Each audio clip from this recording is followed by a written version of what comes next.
बिस्मिल्लाहिर्रहमानिर्रहीम। Homeopathic medicine Calcarea carbonate of lime, calcium carbonate CaCO3 इसका formula. ये एक मिनरल रेमेडी है। ये कैलकेरिया कार्ब एक मिनरल है, लेकिन इस मिनरल का ओरिजिन एनिमल है। तो इस तरह से अगर कैलकेरिया कार्ब का ग्रुप देखा जाए तो इसका ताल्लुक एनिमल ग्रुप से है, लेकिन खुद ये एक मिनरल है। ओस्टर शेल से ये कैल्शियम कार्बोनेट एक्सट्रैक्ट होता है और इससे फिर ये होम्योपैथिक मेडिसिन कैलकेरिया कार्ब तैयार होती है। होम्योपैथी के अंदर ये एक बहुत बड़ी मेडिसिन है, एंटीसोरिक भी है और एंटी साइकोटिक भी। तो ये दो मियाज़म्स को कवर कर रही है। डीप एक्टिंग मेडिसिन है, जिस्म के अंदर बहुत अंदर तक बोन्स पर इसका असर मिलता है हमें। तो अगर ह्यूमन बॉडी पर इसका असर देखते हैं हम, तो वो हमें पिट्यूटरी ग्लैंड पर और थायराइड ग्लैंड पर नज़र आता है। तो जहाँ पर पिट्यूटरी ग्लैंड और थायराइड ग्लैंड का डिसफंक्शन होगा, हार्मोन्स सही इनके रिलीज़ नहीं हो रहे होंगे, सेक्रेट नहीं हो रहे होंगे, तो वहाँ पर कैलकेरिया कार्ब असर करेगी। अब पिट्यूटरी ग्लैंड जो ब्रेन में होता है, ये एक बहुत इम्पॉर्टेंट ग्लैंड है बॉडी का। बॉडी की तकरीबन सारी ग्रोथ इसके अंडर होती है। अब अगर हम इसके हार्मोन्स देखते हैं, कौन कौन से हार्मोन्स ये सक्रीट कर रहा है, तो थायराइड स्टिमुलेटिंग हार्मोन है, ग्रोथ हार्मोन सक्रीट कर रहा है जिसने बॉडी की ग्रोथ को कंट्रोल करना है। फिर ल्यूटिनाइजिंग हार्मोन है, फॉलिकल स्टिमुलेटिंग हार्मोन है, फिर मेलाटोनिन है और प्रोलैक्टिन है। तो ये जो मेजर हार्मोन्स हैं वो पिट्यूटरी ग्लैंड रिलीज़ कर रहा है। और फिर थायराइड स्टिमुलेटिंग हार्मोन, थायराइड को भी स्टिमुलेट करने का हार्मोन यही रिलीज़ कर रहा है। तो इस तरह से ओवरऑल ग्रोथ बॉडी की जब डिस्टर्ब हो जाती है इन ग्लैंड्स के डिसफंक्शन की वजह से, तो वहाँ पे कैलकेरिया कार्ब काम करती है। इसी तरह से थायराइड ग्लैंड को देखें तो T3, T4 और कैल्सिटोनिन थायराइड ग्लैंड सक्रीट करता है। तो अब जब हम कैलकेरिया कार्ब के पेशेंट को देखेंगे तो हमें उसकी ओवरऑल ग्रोथ डिस्टर्ब नज़र आती है। उसकी बोन्स, उसकी स्किन, उसकी हाइट, उसका जो बॉडी पोस्चर है। तो इस तरह से कैलकेरिया कार्ब एक कॉन्स्टिट्यूशनल मेडिसिन भी है। इसकी हमें टिपिकल कॉन्स्टिट्यूशन मिलती है, वो हम आगे चल के देखते हैं। तो जहाँ पर इन ग्लैंड्स की डिसफंक्शन मिलेगी, इस वजह से प्रॉब्लम्स आएंगी, वहाँ पे मेडिसिन कैलकेरिया कार्ब होगी। अब जब हम इसकी ड्रग पिक्चर में देखते हैं तो हमें ग्लैंड्स की, बोन्स की और स्किन की कंप्लेंट्स मिलती हैं ज़्यादा। ये ग्लैंड्स बड़े होते हैं, सूजे हुए होते हैं, स्वेलिंग ऑफ ग्लैंड्स। अब इन्हीं की वजह से फिर हमें अगर सेबेशियस ग्लैंड्स का इशू है तो लोकल और जनरल रेस्पायरेशन मिलती है इसके अंदर। सर पे पसीना, इसकी ड्रग पिक्चर में देखें तो पेशेंट है, बच्चा है, बड़ा है, सर पे पसीना बेतहाशा होता है। जो अगर लेटा हुआ है पेशेंट तो तकिया उसका भीग जाता है, इतना उसका पसीना सर से निकल रहा होता है। फिर पाँव पर, हाथ की हथेलियों पर, तो ये ना इस तरह डिफरेंट पार्ट्स में उसका लोकल रेस्पायरेशन है। पूरी बॉडी पे एक ही दफ़ा में पसीना नहीं मिलता। सर के ऊपर अक्सर औकात बेतहाशा पसीना मिलता है जो टपक रहा होता है सर से। फिर पाँव पर, हाथ की हथेलियों पर स्वेटिंग की वजह से इसका जिस्म गीला गीला सा होता है, डैम्प बॉडी होती है इसकी, गीला गीला सा और चिपचिपा सा और कोल्ड होता है। फिर हाथ पाँव इसके ठंडे, सर ठंडा, ठीक है, बुखार के साथ भी इसका पसीना मिलता है सर पे specially.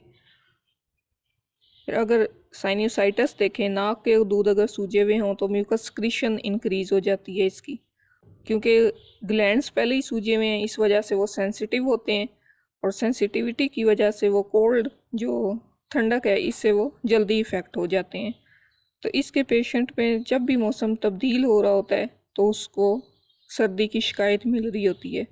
Takes cold at every change of weather, मौसम की तब्दीली के साथ इसको सर्दी लगने की वजह से नज़ला, ज़ुकाम, फ्लू, इस तरह की इसके अंदर अलामात आ रही होती हैं। फिर सब मैक्सिलरी ग्लैंड्स स्वेलो होंगे इसके अंदर। ये जो दाढ़ के साथ ग्लैंड्स होते हैं, क्वाइटर मिलता है, टॉन्सिलाइटिस मिलता है। फिर स्टमक के glands, inguinal glands, mesenteric glands, ये सूजे हुए होते हैं, जिसकी वजह से स्टमक की इसके अंदर डाइजेस्टिव सिस्टम की अलामात आती हैं। इन ग्लैंड्स की स्वेलिंग की वजह से जो म्यूकस सक्रीशन है, जो डाइजेस्टिव सिस्टम है, वो डिस्टर्ब होगा तो सोर इरेक्टेशंस मिलती हैं, खट्टी डकारें, लाउड इरेक्टेशंस हैं, इसकी आवाज़ के साथ डकार लेता है। सोर वॉमिटिंग है, जो वॉमिट करता है वो खट्टी, हार्ट बर्निंग, इसको सीने में जलन मिलती है। फिर दर्द मिलते हैं, क्रैम्प्स स्टमक के अंदर। पिट ऑफ स्टमक में स्वेलिंग होती है कि ये जो स्टमक का मुंह है जहाँ से खुराक अंदर जाती है वहाँ पे स्वेलिंग मिलती है। गाल स्टोन मिलते हैं इसके अंदर, उनमें दर्द मिलता है, कॉलिक गाल स्टोन के अंदर। रीनल स्टोन, गुर्दों में पथरियाँ मिलती हैं, उनके दर्द। अम्बलाइकल हर्निया, पेट फूला होता है इसका, के पेट पर फैट की डिपोजिशन मिलती है ज़्यादा, इसके पेट पर बाकी जिस्म की निस्बत पेट पर फैट की डिपोजिशन ज़्यादा होती है। Increased fat in abdomen, body के लिहाज से इसका पेट बड़ा होता है। लीवर की जगह पर पेन मिलते हैं। अब इसकी ये जितनी भी तकालीफ़ हैं, इसके कॉलिक्स हैं, ये खाने के बाद इन तकालीफ़ में इजाफ़ा होता है और प्रेशर से इजाफ़ा होता है। खाना पीना अगर इसका देखें तो रेविनस हंगर पाई जाती है, शदीद भूख, रेविनस हंगर। और इसके साथ साथ इनडाइजेस्टेबल थिंग्स की क्रेविंग मिलती है, क्योंकि उसके अंदर कैल्शियम डेफिशिएंट है, उसके अंदर कार्बोनेट्स की डेफिशिएंसी है, तो हमें इस तरह की क्रेविंग्स मिलती हैं। चौक की क्रेविंग, कोयला खाना खाता है बल्कि पेंसिल वगैरह जो सिक्का है पेंसिल का। इसी तरह से एग्स की क्रेविंग मिलती है, साल्ट की क्रेविंग मिलती है, स्वीट्स की क्रेविंग मिलती है। मिल्क इसको पसंद नहीं होता, मीट इसको पसंद नहीं होता, क्योंकि इसमें प्रोटीन है, फैट्स हैं, डाइजेशन इसकी मुश्किल होती है, जिससे इसकी कंप्लेंट्स में इजाफा होता है।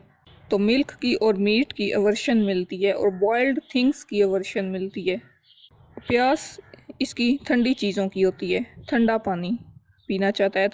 स्टूल में इसको डायरिया मिलता है कि अनडाइजेस्टेड फूड का, जो इसका डायरिया होता है वो उसके अंदर अनडाइजेस्टेड फूड होती है। फूड क्योंकि डाइजेस्टिव सिस्टम डिस्टर्ब है तो ठीक तरह से हज़म नहीं हो पाती, फिर वो बॉडी का हिस्सा नहीं बनती, तो वहाँ से फिर मरासमस का इशू सामने आता है, सूखेपन का। फिर कॉन्स्टिपेशन मिलती है। स्टूल पहले हार्ड होता है, फिर पेस्टी होता है और उसके बाद वो लिक्विड होता है। एक ही टाइम का स्टूल है लेकिन उसके अंदर कंसिस्टेंसी नहीं होती। जो बच्चों का डायरिया है दांत निकालने के ज़माने में, वो बेलाडोना के बाद ये काम आती है। बेलाडोना की क्रॉनिक है, कैलकेरिया का। फिर इसी तरह से जो एपिलेप्सी है मिर्गी, उसमें स्टमक की वजह से जो एपिलेप्सी होती है, इसका औरा जो है, दौरा जो है मिर्गी का, वो स्टमक से शुरू होता है, उसके अंदर ये मेडिसिन काम आती है। फिर मेल्स के अंदर देखें तो इंक्रीज्ड सेक्सुअल डिज़ायर मिलती है, फ्रीक्वेंट इमिशन मिलती है, क्वेश्चन के बाद वीकनेस और इरिटेबिलिटी मिलती है। छोटी बच्चियों के अंदर, फीमेल्स में छोटी बच्चियों के अंदर लिकोरिया मिलता है कि बर्निंग और इचिंग के साथ, इसकी वजह से बर्निंग और इचिंग होती है उन्हें जेनिटल ऑर्गन्स में।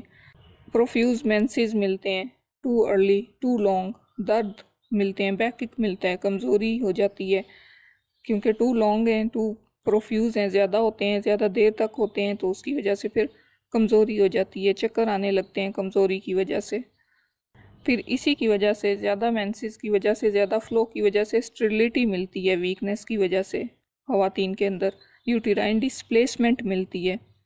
मेमरी ग्लैंड्स स्वेलो होते हैं, जिस तरह बाकी ग्लैंड्स पर इसका असर होता है इसी तरह मेमरी ग्लैंड्स पर भी स्वेलिंग नज़र आती है। ब्रेस्ट टेंडर होती है, सख्त होती है, स्पेशली मेंसेस से पहले, क्योंकि हार्मोन्स उस टाइम पे स्क्रीट हो रहे होते हैं, हार्मोनल साइकिल एक चल रहा होता है, तो उसके साथ साथ ये प्रॉब्लम्स इंक्रीज़ हो रहे होते हैं।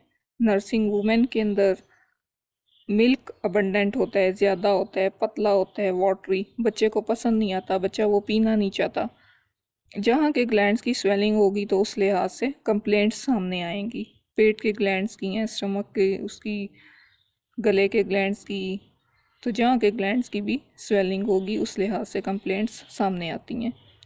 फिर दूसरा बड़ा इफ़ेक्ट इसका बोन्स पर नज़र आता है। बोन्स में कैल्शियम डेफिशिएंसी होती है, कैल्शियम कम होती है, तो इस केस में फिर रिकेटिक कंडीशन सामने आती है। रिकेट्स, हड्डियों का नरम हो जाना, हड्डियाँ नरम हो जाती हैं, टेढ़ी मेढ़ी सी, ग्रोथ उनकी डिस्टर्ब होती है। छोटे बच्चों में ओपन फोंटानेलिस मिलता है। ये जो सर की हड्डियाँ हैं ऊपर, वो आपस में जुड़ी भी नहीं होती, जिसकी वजह से उसका सर इनलार्ज्ड लगता है। सर बड़ा होता नहीं है, लेकिन ये जो हड्डियाँ हैं ये आपस में जुड़ी भी नहीं होती, जिसकी वजह से वो सर बच्चे का जिस्म के मुकाबले में बड़ा लग रहा होता है। पेट इसका बड़ा होगा क्योंकि वहाँ पे फैट डेपोजिशन है, लेकिन सर की हड्डियाँ जुड़ी ना होने की वजह से इसका सर बड़ा लगता है। अगर हड्डियाँ जुड़ जाती हैं तो फिर सर तो नॉर्मल हो जाएगा, लेकिन पेट हमें फिर भी इसका कैलकेरिया का पिक्चर के अंदर बड़ा मिलता है। फिर कैल्शियम की कमी है, इस वजह से इस बच्चे के अंदर डेंटिशन डिलेड होती है। जो बच्चा दांत निकालता है वो देर में निकालता है, मुश्किल से दांत निकलते हैं। बच्चा बीमार रहता है, दांत दर्द उसको ज़्यादा हो रहा होता है, तो बच्चा दांत देर से और मुश्किल से निकालता है। फिर बोन्स इसकी वीक होती हैं, बच्चा देर में चलता है, चलना देर में सीखता है। अब ये नहीं है कि बच्चे को चलना आता नहीं है, बच्चे को चलना आता है, लेकिन क्योंकि उसकी बोन्स वीक हैं इसलिए वो चल नहीं पा रहा होता, तो वो लेट चलता है। फिर रिमेटिज़म मिलता है बड़ों में इसके अंदर, लंबर रीजन का। वर्टिब्रा में, स्पाइनल कॉर्ड में कर्वेचर मिलता है, वो झुकी हुई होती है आगे की तरफ। पेशेंट जो है वो झुका हुआ होता है, कर्व होता है स्पाइनल कॉर्ड के अंदर। तो ये सारी चीज़ें कैल्शियम डेफिशिएंसी की वजह से। फिर हाथ पाँव में बर्निंग मिलती है। इसी तरह से अगर हम देखें तो ओल्ड स्प्रेन्स में ये मेडिसिन काम आती है। जो पुरानी मोचे हैं उनके दर्द ठीक नहीं हो रहे, उनकी कोई मसला है बोन्स के अंदर, तो उसमें फिर ये मेडिसिन काम आती है। तीसरा बड़ा इसका जो इफ़ेक्ट है वो स्किन पर नज़र आता है। स्किन पेशेंट की अनहेल्दी होती है, छोटे छोटे ज़ख़म भी भरने में टाइम लेते हैं। अगर इसको ज़ख़म हो जाते हैं तो वो भरने में नहीं आ रहे होते, भर नहीं रहे होते ज़ख़म, कार्बोनेट्स की डेफिशिएंसी की वजह से। तो यहाँ पे फिर बाकी जो हम इसके जिस्म में देखें तो वो पॉलिप्स हमें मिलते हैं इसके अंदर, एबनॉर्मल ग्रोथ हमें इसके अंदर, क्योंकि हार्मोन्स डिस्टर्ब हैं तो एबनॉर्मल ग्रोथ्स हमें इसके अंदर मिलेगी। आउट ग्रोथ्स मिलती हैं, फिस्टूला मिलते हैं, ये कॉर्निया में स्पॉट्स, अल्सर्स। फिर कैटारैक्ट मिलता है, मोतिया, लैक्रिमल फिस्टूला, ये जो आंसू वाले ग्लैंड हैं। अब इसकी वजह से विजन में डिमनेस आती है, ऐसे लगता है जैसे patient as if looking through a mist, कोई धुंध है जिसमें से वो देख रहा है। ईयर्स के अंदर पॉलिप्स मिलते हैं जिसकी वजह से डेफनेस आती है। नॉस्ट्रिल्स, अल्सरेटेड नॉस्ट्रिल्स होंगे, पॉलिप्स होंगे नॉस्ट्रिल्स के अंदर, यूटिराइन पॉलिप्स। तो पॉलिप्स जिधर भी है बॉडी के जिस भी हिस्से पे है वो ब्लीड करेगा, उसमें से खून बहेगा। तो इस तरह के पॉलिप्स कहीं पे भी जिस्म के किसी भी हिस्से में मिल सकते हैं, एबनॉर्मल ग्रोथ कहीं पर भी मिल सकती है। पहले जैसे हमने बात की कि ये एक कॉन्स्टिट्यूशनल मेडिसिन है, तो इस लिहाज से अब हम पेशेंट की देखते हैं कि उसकी टिपिकल कॉन्स्टिट्यूशन क्या है, उसकी पिक्चर टिपिकल क्या है। तो कैलकेरिया पेशेंट जो होता है वो फैट होता है, मोटा, fair, flabby, perspiring, cold, damp and sore. मोटा होता है वो, सफ़ेद अच्छा रंग होता है उसका, ठीक है। उसको पसीना पिलपिला सा होता है, वो मोटा होता है लेकिन पिलपिला सा होता है, पसीना आता है उसको। सर्द उसका जिस्म होता है और उसमें से खट्टी बू आ रही होती है, जो उसके एक्सक्रीशंस होंगी वो उनमें से भी खट्टी बू आएगी। ओवरऑल पेशेंट में से, बच्चा स्पेशली, उसमें से भी खट्टी बू आ रही होती है। मोटे पिलपिले मरीज़ जिनका पेट बड़ा होता है, सर फिर इनका बड़ा होता है, स्किन इनकी पेल होती है, चौकी लुक आ रही होती है, स्किन की पेल होती है स्किन।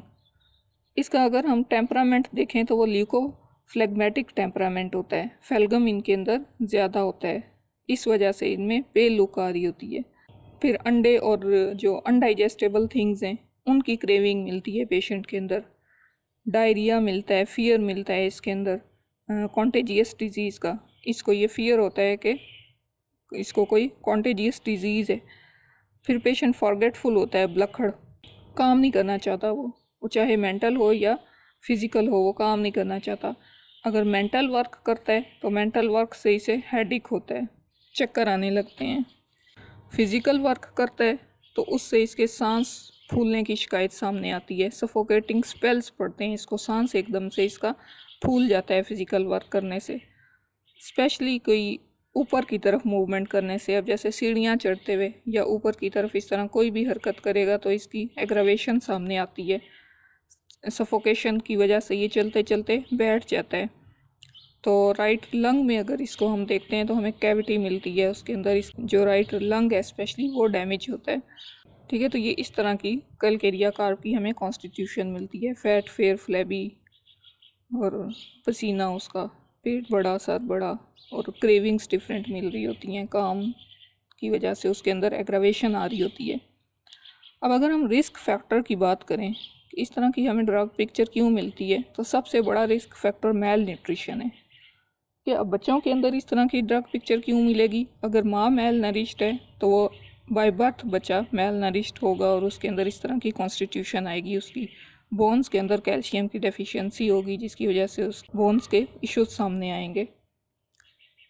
और फिर ओवर लिफ्टिंग की वजह से जो मोचें वगैरह आ जाती हैं, जो स्प्रेन्स वगैरह आ जाती हैं, उनके अंदर ये एक रिस्क फैक्टर है। ज़्यादा काम की वजह से जो मोचें आ जाती हैं, ज़्यादा वज़न उठाने की वजह से, वाटर में, पानी में काम करने की वजह से रिमेटिज़म सामने आता है। जोड़ों के दर्द जो ज़्यादा देर तक पानी में काम करने की वजह से होते हैं। तो जो हमें एग्रावेशन मिलती है वो मिलती है एग्जर्शन की वजह से, ज़्यादा काम की वजह से, फिर चाहे वो मेंटल हो या फिज़िकल। असेंडिंग से, ऊपर की तरफ हरकत करने की वजह से, सीढ़ियाँ चढ़े या कोई इस तरह की चढ़ाई चढ़े तो इसको सफोकेटिंग स्पेल्स पड़ते हैं। कोल्ड वाटर से, वॉशिंग से, फुल मून में इसकी सिम्टम्स ज़्यादा होती हैं। तो अब अगर हम इसको कंक्लूड करें तो इन शॉर्ट कैलकेरिया कार्ब क्या है? एबनॉर्मल ग्रोथ है, ग्लैंड्स स्वेल मिलते हैं, रैकेटिक कंडीशन मिलती है, और पॉलिप्स मिलते हैं अपने टिपिकल कॉन्स्टिट्यूशन के साथ। बेलाडोना की ये मेडिसन क्रॉनिक है, और जो इसकी कम्प्लीमेंट्री मेडिसन्स हैं वो हैं chamomilla, rhus tox, lycopodium, conium, silicea, pulsatilla, cuprum met, nux vomica. Sulphur और नाइट्रिक एसिड के बाद ये मेडिसिन अच्छा काम करती है, लेकिन सल्फ़र को इसके बाद नहीं देना चाहिए, इसके पहले देना चाहिए। ये साइकिल है सल्फ़र कैलकेरिया कार्ब और लाइको का, जो फिर कभी डिस्कस करेंगे। तो सल्फ़र को इसके पहले देना चाहिए, बाद में नहीं देना चाहिए। ब्रायोनिया इसकी इनकम्पेटिबल मेडिसिन है, ब्रायोनिया के साथ कैलकेरिया कार्ब को इस्तेमाल नहीं करवाना चाहिए। ठीक है जी, ये थी कैलकेरिया कार्ब। नेक्स्ट मेडिसिन जो है वो है सल्फ़र। इजाज़त दें इस दुआ के साथ, अल्लाह हमारे नसीब, हमारे मुक़द्दर अच्छे करे, हमारे लिए आसानियाँ करे और हमें आसानियाँ बांटने की तौफ़ीक दे। अल्लाह हाफ़िज़।